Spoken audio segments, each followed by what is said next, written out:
Eh bonjour, aujourd'hui je vais te parler de 10 habitudes assez cheloues que tu peux voir chez les écrivains.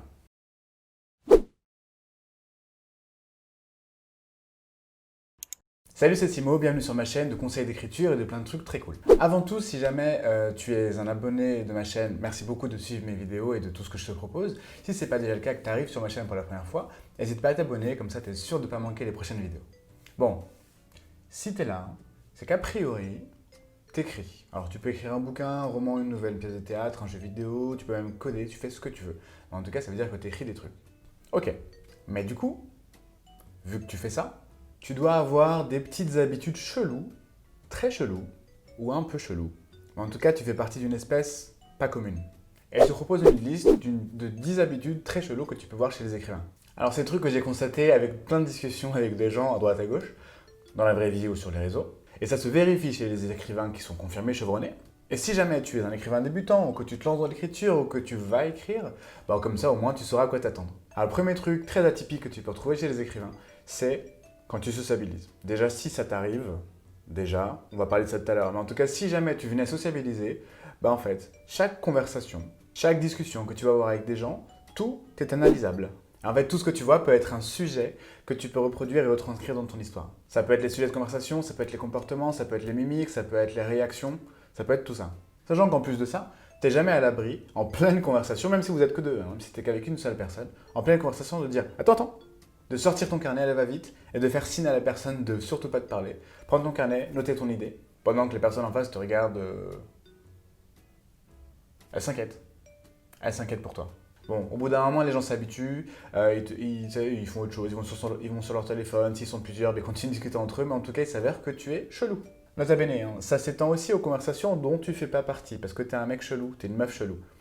Tu peux être au resto, au bar, au café, dans le bus, à la plage, ce que tu veux. Et là, tu deviens un agent de la CIA spécialisé dans les écoutes et la surveillance. Donc t'es là, toi tu tends tes oreilles, ça devient des satellites. Et du coup, tu écoutes ce dont les gens parlent, ce qu'ils disent, comment ils le disent, comment ils réagissent, comment ils répondent, comment ils se comportent. Tu notes tout ça et ça te donne des idées pour des personnages, pour des conversations, pour tout le reste. En fait, le FBI il devrait vraiment pas s'emmerder, il devrait recruter des écrivains pour la surveillance. Avec ça, c'est sûr que les cartels ils tombent en 2 secondes.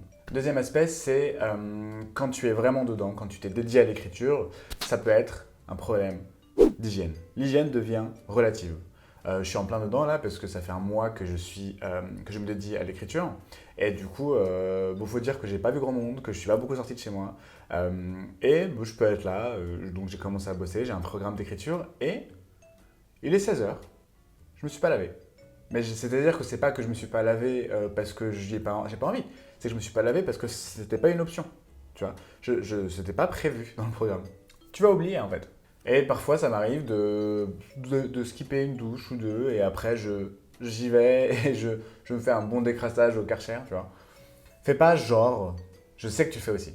En lien avec le fait d'être tête en l'air, il y a la troisième chose, c'est le fait que tu ne t'alimentes plus, tu ne sais plus où se trouve ta cuisine, tu ne sais pas ce qu'il y a dans tes placards. De toute façon, tu n'as pas besoin de savoir, il n'y a rien, parce que tu ne veux pas sortir, parce que tu ne vas pas faire de courses. Du coup, bah, t'es là, tu te rends compte, pareil pour la douche, tu te rends compte, il est 18 h, que t'as pas bouffé.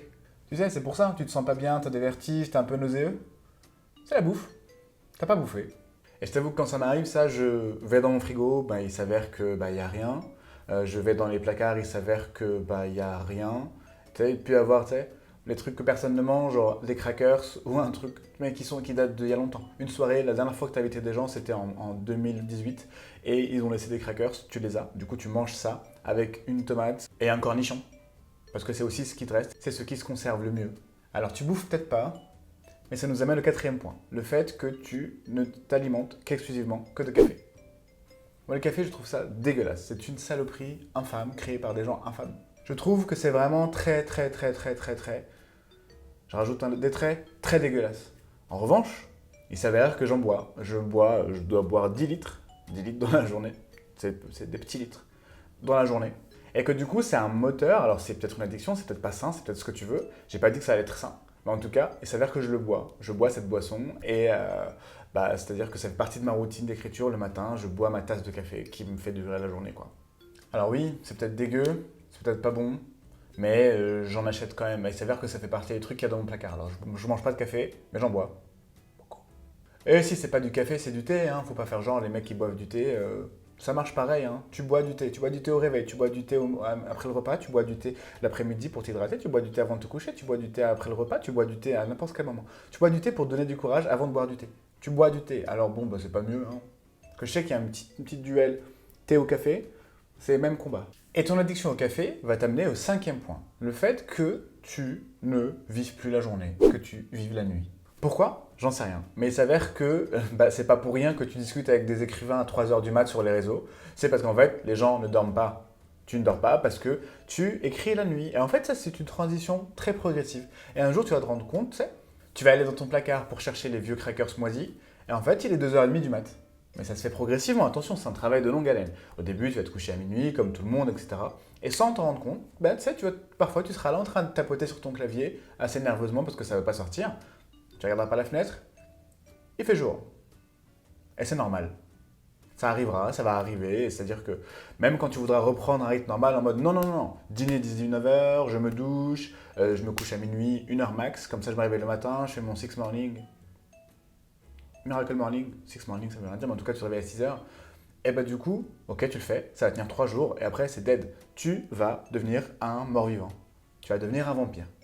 Alors du coup, ça a des conséquences. Ça a des conséquences sur le fait que tu vois pas de gens. En fait, c'est un cercle vicieux. Un cercle vicieux, ça n'existe pas. Un cercle vicieux, les gars. Et en fait, c'est un cercle vicieux qui se nourrit l'un de l'autre, qui va créer le monstre d'écrivain que tu vas devenir. Moi, de mon côté, j'ai toujours fait ça. Je me suis toujours couché tard, même quand j'écrivais pas. Que ce soit pour dessiner, peindre, lire ou même regarder des trucs. Ça arrive aussi qu'on puisse regarder des trucs, quand tu binges une série jusqu'à très tard la nuit. Mais en fait, j'ai pris le pli de ça. En fait, ça me pose plus de problème. Il s'avère que j'arrive à dormir pas beaucoup, genre entre 4 et 6 heures. Du coup, je suis fonctionnel la journée. Alors, est-ce que ce serait possible sans café? Je pense pas. Est-ce que c'est sain? Je pense pas. Est-ce que j'écris beaucoup du coup?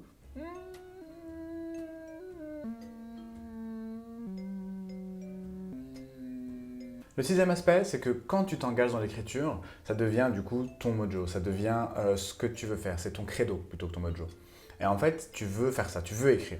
Et ce qui fait que quand tu n'écris pas, t'es vénère, t'es saoulé. Et du coup, t'es saoulé contre toi, t'es saoulé contre la moindre distraction qui peut t'empêcher d'écrire. Ce qui fait que dès que t'écris pas, dès que ta séance d'écriture ne se passe pas comme prévu, dès que t'es distrait par quelque chose, je te parle de YouTube, des réseaux, de ce que tu veux en fait, dès que t'es distrait par ça, bah en fait, t'es énervé contre toi. Mais du coup, tu continues de le faire. Donc t'es encore plus énervé contre toi. Ce qui fait que tu amplifies dans ta tête, en filigrane de tout ce que tu fais, les conversations, les dialogues, le déroulement des scènes, tout le reste en fait qui doit se passer dans ton histoire, bah, tu le fais jouer dans ta tête. Mais sauf que du coup, tu deviens très susceptible à leur sujet. Donc en fait, dès que tu ne peux pas le faire, tu deviens vraiment, vraiment, vraiment... vaut mieux pas qu'on te fasse chier, quoi. Alors il y a un autre aspect qui va te pourrir la vie, c'est quand tu as prévu une journée de travail, donc a priori si tu es engagé dans l'écriture, en fait, bah, toute ta journée c'est une journée de travail. Le lundi, c'est le mardi, c'est le dimanche, c'est le jeudi, c'est le vendredi, tout se ressemble. Et en fait, tu as prévu d'écrire. Tu as prévu d'écrire du moment où tu ouvres les yeux jusqu'au moment où tu te couches quand il fera nuit ou quand il fera jour. Enfin, tu sais, tu vois comment tu t'organises. Tu as prévu de faire ça. C'est-à-dire que le moindre grain de sable qui va perturber cet engrenage va prendre cher. Alors ça se trouve, tu n'écris pas même quand tu es tout seul, même quand tu as prévu d'écrire. Mais c'est l'air que c'est le plan. En fait, tant que ton plan n'est pas perturbé, tu as toujours la possibilité d'écrire. En revanche, tu vas recevoir un texto à midi, parce qu'en fait les gens sont déjà arrivés depuis très longtemps, pour te proposer d'aller boire un café dans la journée. Et toi, t'as pas envie. T'as pas envie parce que tu as prévu d'écrire. Et en fait, tu n'as pas d'autre créneau parce que vu que toutes tes journées sont prévues pour l'écriture, tu n'as pas de place pour un café. Même 1 heure, tu ne peux pas faire ça. En fait, ça va te perturber de ta routine super bien établie, alors qu'en vrai, bah, en fait, tu es juste posé sur ta chaise à tapoter les mêmes notes sur ton logiciel d'écriture. Mais en tout cas, tu le prends personnellement. Tu le prends personnellement et t'es vénère, tu vois. Parce qu'on te propose un café alors que toi, tu ne voulais qu'écrire. Alors bon, tes potes, eux, ils savent pas que tu as prévu un super programme, une super organisation que tu ne tiens pas, mais que tu as prévu. Il faut apprendre à combiner avec ça. C'est-à-dire que les gens vont pas arrêter, c'est même très bien, vont pas arrêter de te proposer des cafés, vont pas arrêter de te proposer des verres. Faut savoir dire oui, de temps en temps, même si c'est pas long. Du coup, ça veut dire qu'il faut s'habiller. Et ça peut être un problème. S'habiller. Moi, quand je suis chez moi, je suis en short, t-shirt, tous les jours. J'ai pas prévu de m'habiller. Pourquoi je mettrais des chaussures? Quoi? Un caleçon? Pourquoi je ferais ça? Tu vois? Pour les meufs, j'imagine que pour le soutien-gorge, c'est la même chose. Pourquoi est-ce que je mettrais ça? Des prisons pour mon corps, alors que je suis très bien sur mon canapé, sur ma chaise, posée, à écrire. Bon, bah tu le fais parce que t'aimes bien tes potes quand même, c'est cool. Et le pire qui puisse t'arriver, c'est un autre point, ça, c'est quand on te propose d'aller dans un resto, dans une soirée, en week-end ou en vacances. T'as genre, tu me proposes de 2 semaines partir ailleurs et ne pas écrire. Je suis pas sûr de pouvoir faire ça. Alors du coup, il faut prendre sur soi et soit t'acceptes, soit t'acceptes pas. Et si t'acceptes pas, au bout d'un moment, t'auras exactement ce que tu veux et t'auras plus d'amis. Un autre aspect qui découle de ça que rencontrent les écrivains, c'est le fait de sortir de chez soi.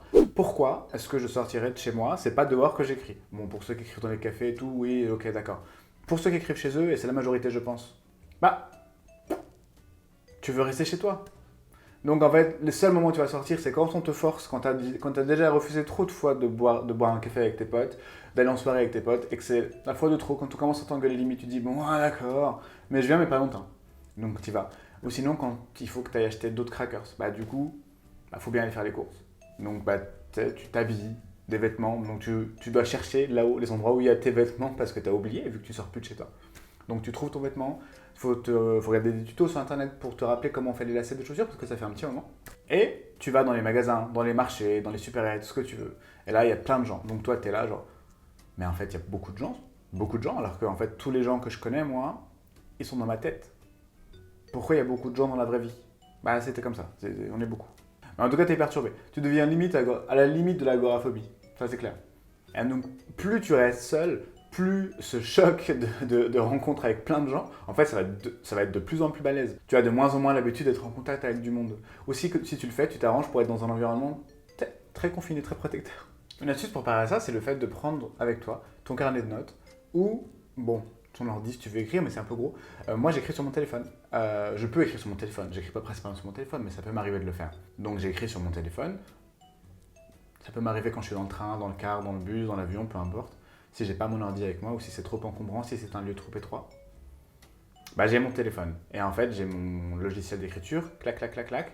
J'écris si je veux écrire un dialogue, une idée ou un machin. Et du coup, comme ça, au moins, je ne suis pas frustré par rapport à ça. Un autre aspect, c'est si jamais tu ne veux pas sortir, bah, les gens vont te proposer de venir chez toi. C'est la panique parce qu'il faut que tu ranges. Ranger, ouais, ranger. Tu te souviens de ce mot? Bah en fait, il faut ranger parce que c'est le bordel. Tu t'es laissé vivre bien trop longtemps. Et en fait, il faut surtout pas que les gens regardent ton historique. Pourquoi? Parce que t'es chelou. T'es chelou. Tu as fait des recherches cheloues sur les processus de décomposition des corps humains. Tu as fait des recherches cheloues sur la dissécation. La dissécation? Dissection? Quand tu dissèques quelqu'un, un animal, un être humain. Tu as fait d'autres recherches sur toutes les manières de se suicider. Toutes les manières de tuer sa famille. Tu as fait des recherches cheloues parce que t'es chelou. Et qu'en fait, la recherche pour tes personnages ne sont en fait que le reflet de toutes tes idées qui peuvent être bizarres. Et du coup, en fait, tu les cristallises dans ton historique de recherche. Alors du coup, c'est cool, tu as plein d'idées très originales pour ton bouquin.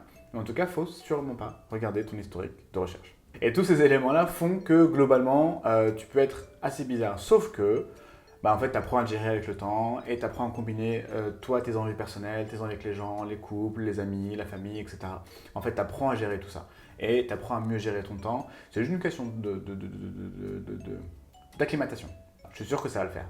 Bon, par contre, il va y avoir une phase de transition durant laquelle tu vas être bizarre. Tu vas être la meuf bizarre, tu vas être le mec bizarre.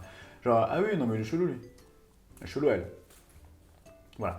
J'espère que ça t'a plu. Si c'est le cas, n'hésite pas à liker la vidéo, à cliquer sur la cloche pour t'abonner et pas manquer les prochaines vidéos. Tu peux aussi t'abonner, tu peux partager la vidéo, tu peux faire plein de trucs. Si jamais ça t'intéresse, tu peux aller aussi sur mon compte Instagram dans lequel je partage plein de conseils. C'est assez fun, il y a une communauté très très géniale. Donc je te mets le lien dans la description. Voilà, donc j'espère que ça va le faire pour toi. En tout cas, je te souhaite un bon courage pour ton écriture parce que c'est vraiment un truc très très dur à faire. J'espère que tu vas gérer et je sais que tu vas gérer. Voilà, en tout cas, prends soin de toi. Bonne lecture, bonne écriture, à vendredi. Salut!